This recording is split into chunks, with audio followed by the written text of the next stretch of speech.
এই সময়ে অন্তর্বর্তীকালীন সরকারের সঙ্গে রাজনৈতিক দলগুলোর প্রধান যে বিরোধের জায়গা সেটা কোনটা? সেটা হচ্ছে নির্বাচন কবে হবে। এই ইস্যুটা নিয়ে কিন্তু আমি মনে করি যে এই মুহূর্তে দেশের শাসন ক্ষমতা বলেন, সরকার বলেন অথবা রাজনীতি বলেন, এই সকল ক্ষেত্রে প্রধান যে দুটো ভাগ, একটা হলো অন্তর্বর্তীকালীন সরকার আর একটা হলো রাজনৈতিক দল। তার মধ্যে মূল যে আলোচনার বিষয় হলো এটা যে নির্বাচন কবে হবে। সরকার এতদিন নির্বাচন যে তারা দিতে চায়, কবে নাগাদ দিতে চায় তার কোনো দিক নির্দেশনা অথবা সে সংক্রান্ত একটা শব্দ উচ্চারণ করেনি। খালি বারবার একটা কথাই বলেছে যে সংস্কার হবে, তারপর নির্বাচন হবে। এবং সংস্কারের দাবিটা কিন্তু নতুন না, এটা হলো যখন আন্দোলন চলছিল তখন থেকে কিন্তু সংস্কারের দাবিটা উঠছিল যে একটা সংস্কার করতে হবে।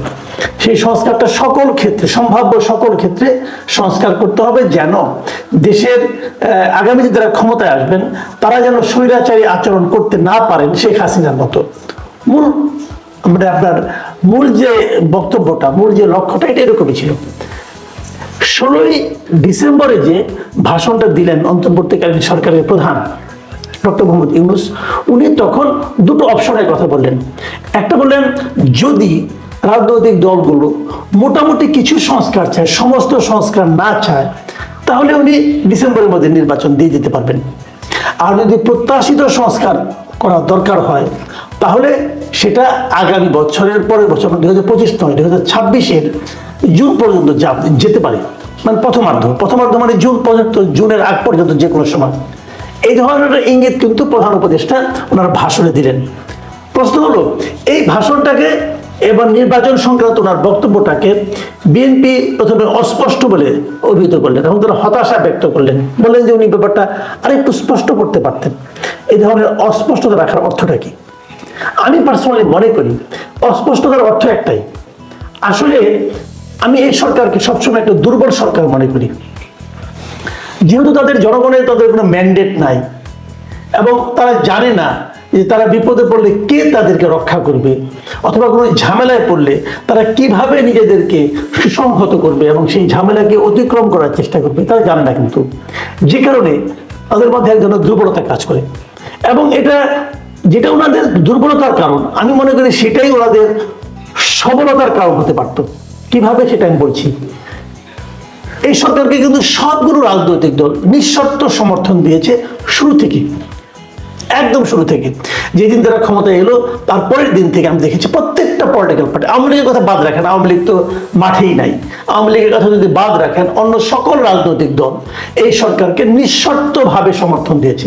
কেউ কেউ তো এমনও বলেছে যে এই সরকার সফল না হলে আমরাই ব্যর্থ হয়ে যাব। এই যে এতগুলি পলিটিক্যাল পার্টির সমর্থন, সেই সমর্থনকে ধারণ করার ক্ষমতা কি সরকারে আছে? আমার কাছে মনে হয় নাই। এই কারণে কিছুদিনের মধ্যে আমরা দেখলাম যে রাজনৈতিক দলগুলোর ভেতর থেকে এক ধরনের মানে অতৃপ্তি আসতে শুরু করলো এই সরকারের আচরণকে ঘিরে। যেমন এই সরকারের মধ্যে কয়েকবার রাজনৈতিক দলগুলোর সঙ্গে বসেছে, কিন্তু সেই বসাটা কি বিভিন্ন ইস্যুকে কেন্দ্র করে এবং খুব ছোটখাটো ইস্যুকে কেন্দ্র করে, এবং সেখান থেকে বেরিয়ে আসার পর সেই পলিটিক্যাল লিডারদের মুখে আমি শুনেছি যে চা খাওয়ার দাওয়াত ছিল বেসিক্যালি। ওগুলো কোনো সিরিয়াস ম্যাটার নিয়ে দীর্ঘ কোনো আলোচনা অথবা মত বিনিময় সেটা এখনো হয়নি একবারও। কিন্তু যখন তারা রাজনৈতিক দলগুলোর কাছ থেকে নিঃশর্ত সমর্থনটা পেল, সরকার কিন্তু পারত চাইলে যে তাদের যে রাষ্ট্র পরিচালনার যে দায়িত্ব তারা নিয়েছে সেখানে তারা কিন্তু প্রত্যেকটা দলকে কিন্তু ইনভলভ করতে পারতো, কিন্তু তারা সেই সুযোগটা হেলায় হারিয়েছে। সে পলিটিক্যাল পার্টিগুলোর কাছ থেকে কোনো ধরনের সাহায্য না নিয়ে তারা সাহায্য নিয়েছে কাদের কাছ থেকে? এনজিওদের কাছ থেকে। বিভিন্ন এনজিও নিজেদের পরিচিত লোকজন, ডক্টর ইউনূসের পার্সোনালি যারা পরিচিত সেই সমস্ত ব্যক্তিদের এনে উনি উপদেষ্টা বানিয়েছেন, কিছু অনভিজ্ঞ ব্যক্তিদের নিয়ে। ছাত্রদের হেল্প নিয়েছেন, ছাত্ররা আনারই একদম কোনো সন্দেহ নেই অনভিজ্ঞ, এবং সেই অনভিজ্ঞতার ছাপ এরই মধ্যে আমরা বারবার দেখতে পেয়েছি। দেশ বিব্রত হয়েছে সারা দুনিয়ার কাছে এই সমস্ত অনভিজ্ঞতার কারণে, ছেলে মানুষের কারণে। কিন্তু তারা এই যে প্রবীণ প্রাজ্ঞ রাজনীতিবিদ, এদের কারো কোনো হেল্প তারা চান নাই, নেন নাই, এবং নিজেরাই নানা ধরনের কথাবার্তা বলে এদেরকে আরো দূরে ঠেলে দিয়েছেন। আমি মনে করি ডক্টর ইউনূস সরকার এটা একটা বড় ভুল করেছেন। ঠিক আছে, তারপর রাজনৈতিক দলগুলো নির্বাচন চাওয়া শুরু করলো যে আপনারা নির্বাচন দেন, আপনাদের কাজ নির্বাচন দেওয়া আর সংস্কার করা। এই সংস্কার নিয়েও কিন্তু নানা ধরনের ঝামেলা আগামীতেও হবে, আপনি দেখবেন আপনারা। কারণটা কি, এই সংস্কার তারা যখন কমিশন করেছেন, এই কমিশনগুলিও খুব ভালো কমিশন হয়নি। যে সমস্ত লোকদেরকে নেওয়া হয়েছে সেগুলো কিন্তু আমরা চিনি, তাদের মধ্যে এমন কোনো আহামরি মেধাবী লোক যারা নাকি এই ধরনের একটা সংস্কারের ব্যাপার নিয়ে চিন্তা ভাবনা করতে পারেন, সংস্কার প্রক্রিয়াকে এগিয়ে নিয়ে যেতে পারেন, সেরকম আমার কাছে মনে হয়নি। অনেকের সঙ্গে আলাপ করেছি, তাদেরও একই রকম মত। খুবই জোড়াতালি দিয়ে কমিশনগুলো করা হয়েছে। বলা হলো একটা কমিশন হয়েছে, আইন বিষয়ক কমিশন হয়েছে, বলা হলো বিচার বিষয়ক কমিশন হয়েছে, বলা হলো গণমাধ্যম বিষয়ক কমিশন হয়েছে, দুর্নীতি বিষয়ক কমিশন, অনেকগুলো কমিশনে কিন্তু হয়েছে। কমিশনের প্রথম নিয়োগ করা হয়েছে, তারপর অন্যান্য সদস্যকে তার উপর চাপিয়ে দেওয়া হয়েছে। কারা চাপিয়েছে এগুলো, কিভাবে চাপিয়েছে, প্রক্রিয়াটা কি, মুখ চেনা, কে কাকে চেনে, তাকে এনে বসিয়ে দেওয়া হয়েছে।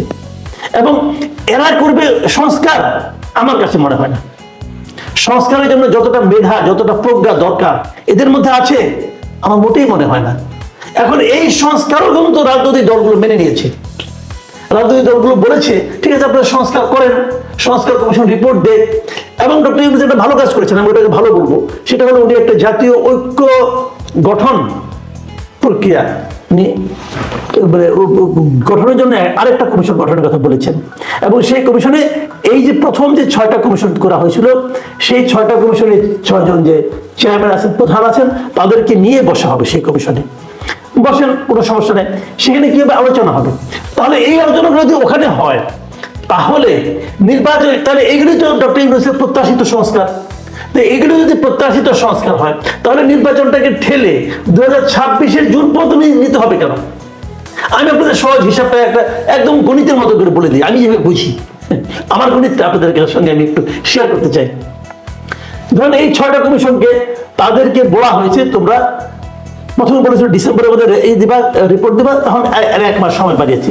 ধরলাম জানুয়ারির মধ্যে রিপোর্ট দিতে বলা হয়েছে, আপনি জানুয়ারি 31 তারিখ ধরেন, জানুয়ারি 31 তারিখে সবগুলি কমিশন রিপোর্ট দিবে। তারপরে জাতীয় ঐক্য কমিশন যেটা গঠন করা হয়েছে, যেটা গঠনের নাম অলরেডি ঘোষণা করা হয়েছে, তারা বসবে রাজনৈতিক দলগুলোর সঙ্গে এই প্রাপ্ত রিপোর্টগুলো নিয়ে, যে কোন কোন রিপোর্টের কোন কোন প্রস্তাবের ব্যাপারে তাদের আপত্তি আছে, কোনটার ব্যাপারে আপত্তি নেই, শোনার জন্য। খুব ভালো একটা প্রক্রিয়া, কিন্তু আমার কাছে পছন্দ হয়েছে। এই প্রক্রিয়া করে আলাপ আলোচনা করে কিছু বাদ করবে, কিছু রাখবে, কিছু বাদ দিবে, এইভাবে করে তারা কিছু কিছু জিনিস দাঁড় করাবে, চূড়ান্ত করবে জাতীয় ঐক্যের স্বার্থে, সংস্কারের স্বার্থে। ওকে, এটা করতে কতদিন সময় লাগবে? কতদিন? 1 মাস, 1.5 মাস, 2 মাস, ধরেন 3 মাস। এর চেয়ে বেশি লাগার কোনো কারণ নাই। যদি 3 মাস লাগে, তাহলে জানুয়ারির 31 তারিখ থেকে 3 মাস মানে এপ্রিলের 31 তারিখ। তাহলে এপ্রিল মাসের 30 তারিখ, এপ্রিলের 30 তারিখের মধ্যে আপনার শেষ হয়ে গেল। কি শেষ হলো? জাতীয় ঐক্য প্রতিষ্ঠা হলো, সংস্কারের যে প্রস্তাবগুলি সেগুলি এসে গেল। এরপর আপনার কি বাকি? ঠিক আছে, আপনি বলেন ড্রাফটিং করতে হবে, লিখতে হবে, সবকিছু করতে হবে, করেন ড্রাফটিং। 1 মাস নেন, 1 মাস হবে না, ঠিক আছে 2 মাস নেন। তাহলে কি হয়? জুলাই মাস হয় না, এপ্রিলের পরে মে, জুন হয়, জুন হয়, জুনের 31 তারিখ, 30 তারিখ হয়ে যাচ্ছে। জুনের মধ্যে আপনার শেষ হয়ে গেল, সব শেষ। এরপরে আপনি আর কি করবেন?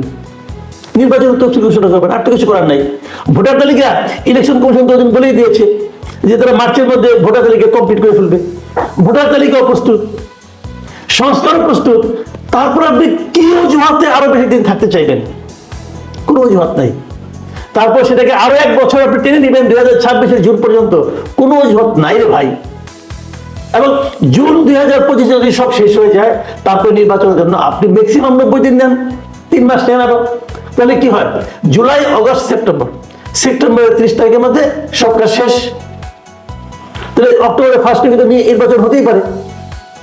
যে কোনো কিছুর বিনিময়ে অক্টোবরের 1st উইকে নির্বাচন হওয়া সম্ভব 2025-এ। হিসাবটা কিন্তু খুব সহজ, এখানে কিন্তু কোনো জটিলতা নাই। এবং এই জিনিসটাও কিন্তু আমি আজকেও দেখলাম, জাতীয় এতদিন জামাতে ইসলাম কিন্তু তেমন কিছু বলেনি, তারা নির্বাচন কবে চায় তেমন কিছু বলেনি। এখন তারা বলছে যে 2025 সালের মধ্যে নির্বাচন হতে হবে। এটা দেখলাম গতকাল কি, যে জামাতে ইসলামের যে নায়েবে আমির, তিনি বলেছেন, মানে সৈয়দ মোহাম্মদ আব্দুল্লাহ তাহের, উনি বলেছেন কিন্তু 2025 সালের মধ্যেই নির্বাচন হতে হবে।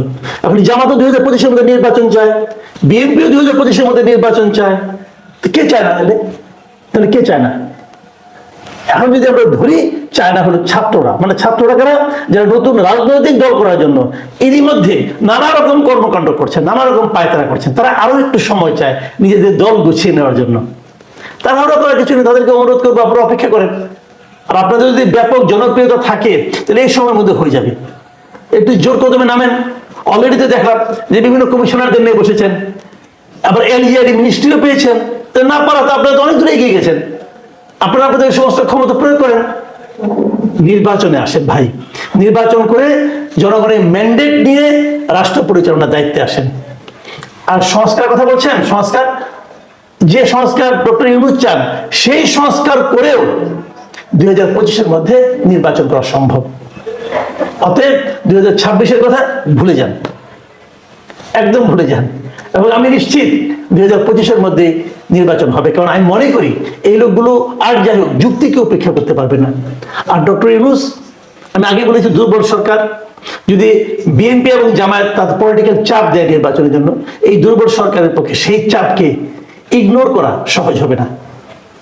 প্রিয় দর্শক, ওই যে একজন উপদেষ্টা বলেছিলেন না 2025-এর মধ্যে উনি রাজনৈতিক সরকার দেখতে পাচ্ছেন, তার কথাকে আমিও সমর্থন করছি। এই বছরই আপনারা একটা রাজনৈতিক সরকার দেখতে পারবেন। আর যারা ভাবেন যে না আরো সংস্কার করতে হবে, তাদেরকে আমি আরেকটু ভাবতে বলবো, সংস্কার জিনিসটা কি ওটা নিয়েও একটু ভাবেন। কার হাতে সংস্কার দায়িত্ব দিয়েছেন, তারা কি সংস্কারের যোগ্য কিনা সেটা নিয়েও একটু ভাবেন। খালি হুজুরকে বললে তো আর হবে না। প্রিয় দর্শক, এখন এই পর্যন্তই। আল্লাহ হাফেজ।